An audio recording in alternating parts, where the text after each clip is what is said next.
பொறியாளருங்கிற முறையில் நான் எனக்கு தெரியுது, ஒருவேளை என்னால் உங்களுக்கு தெரிகிற மாதிரி சொல்ல முடியுதோ அது தெரியல. மழை நீரியல் நீரியல் சுழற்சின்னு சொல்லி பொறியாளர்கள் சொல்றத பட்டினப்பாளையிலே வான் வந்து நீர் மழை பொழியவும் மழை பொழிந்த நீர் கடல் பரப்பவும் மாறி பெய்யும் பருவம் போல நீரினின்று நிலத்து ஏற்றவும் நிலத்து நின்று நீர் பரப்பும் அளந்து அறியா பல பண்டம் என்று ஏற்கனவே கூறியிருக்கிறார்கள். கடல்ல இருந்த தண்ணியை மேகம் எடுத்து மழையில பஞ்சி ஆறு வழியாகவும் மற்ற வேறு வழியாகவும் போய் கடல் பழி செய்கிறது அப்படின்னு இது சைக்கிள், ஹைட்ராலிக் சைக்கிள், நீரியல் சுழற்சி என்று சங்க இலக்கியங்கள் சொல்லுது. ஆனா அந்த காலகட்டத்தில் ஐரோப்பியர்ல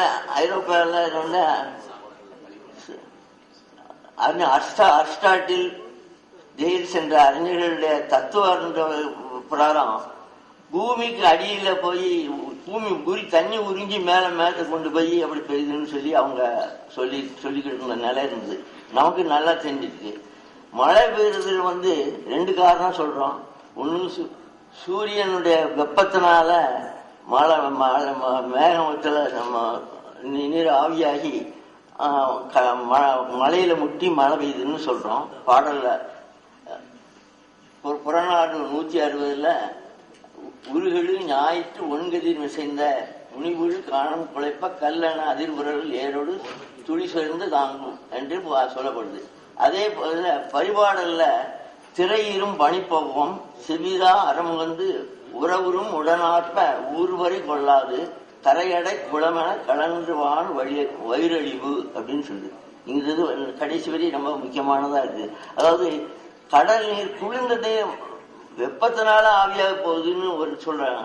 இன்னொரு இடத்துல இருந்துட்டு குளிர்ந்த கடல் நீர் வந்து எடுத்துட்டு போய் மழை பெஞ்சி குளம் உடஞ்சி தண்ணி விழுற மாதிரி மேகம் வந்து அப்படியே வயிறு கிழிஞ்சு தண்ணிக்கு விழுந்த மாதிரி குளத்தை எப்படி உடைச்சா எவ்வளவு வேகமா வருமோ அது மாதிரி மேகத்துல இருக்கிற அந்த மேகத்தோட வயிறு உடஞ்சி தண்ணி கொட்டுது அப்படின்னு மழையை பற்றி சொல்றாங்க.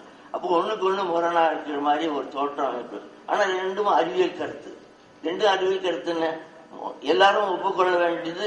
நீராவியாகி கடல் நீர் மழை பெய்கிறது.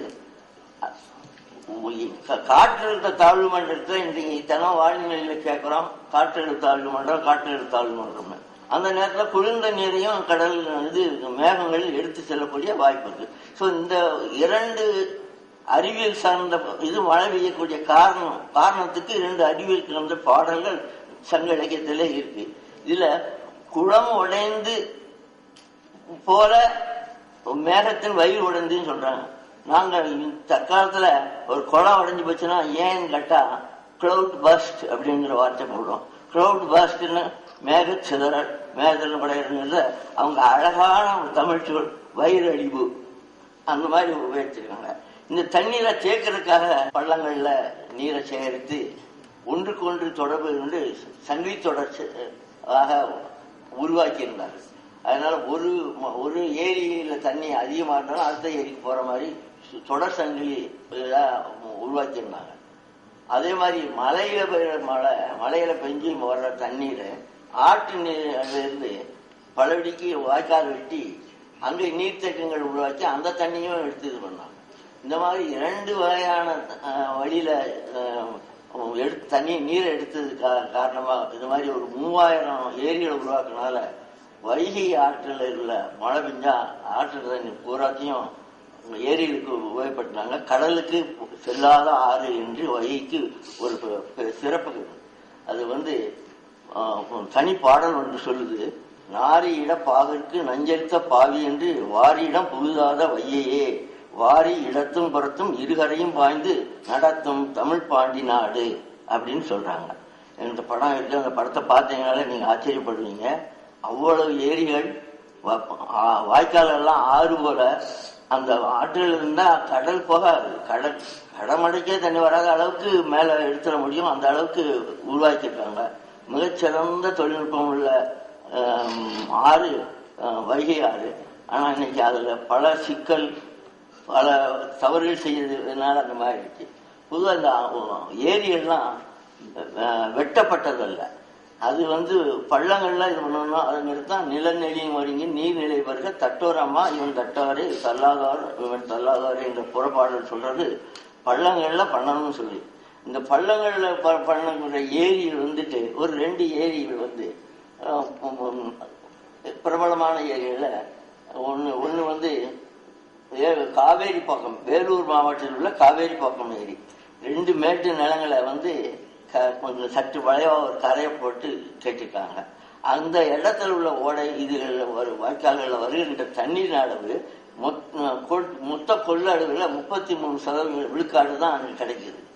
67 விழுக்காடு பாலாற்றிலிருந்து தண்ணீர் கொண்டு வர்றாங்க.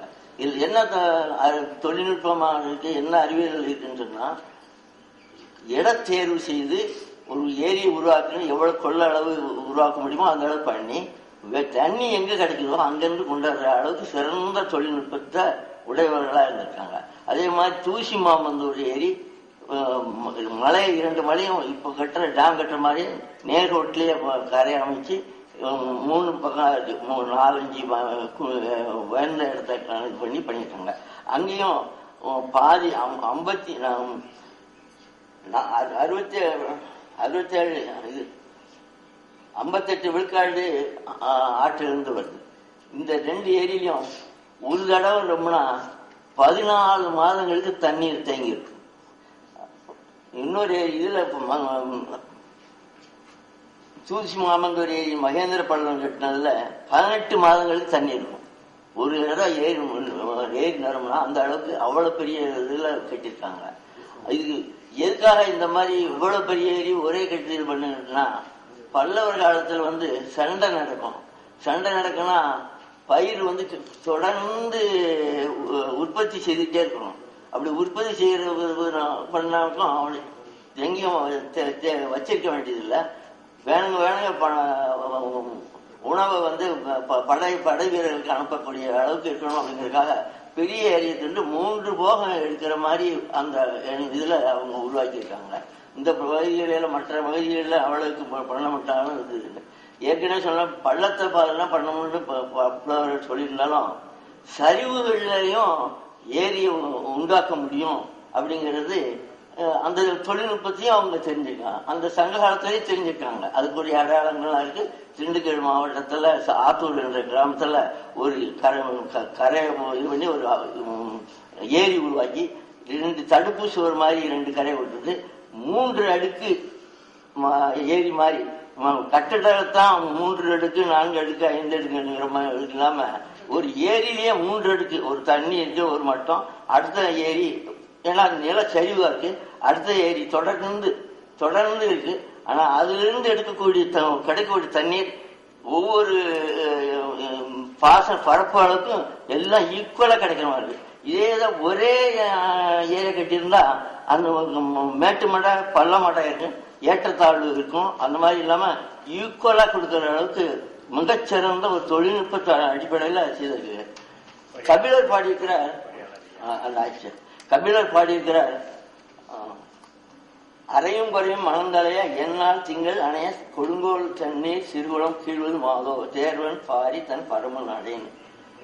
8 நாள் திங்கள்னா அரைவட்டம். ஏன் அரைவட்டத்துல பாரி நாட்டுல ஏரி உருவாக்குறாங்க? ஏன் சதுரமா உருவாக்கக்கூடாது? ஏன் இதா பண்ணக்கூடாது?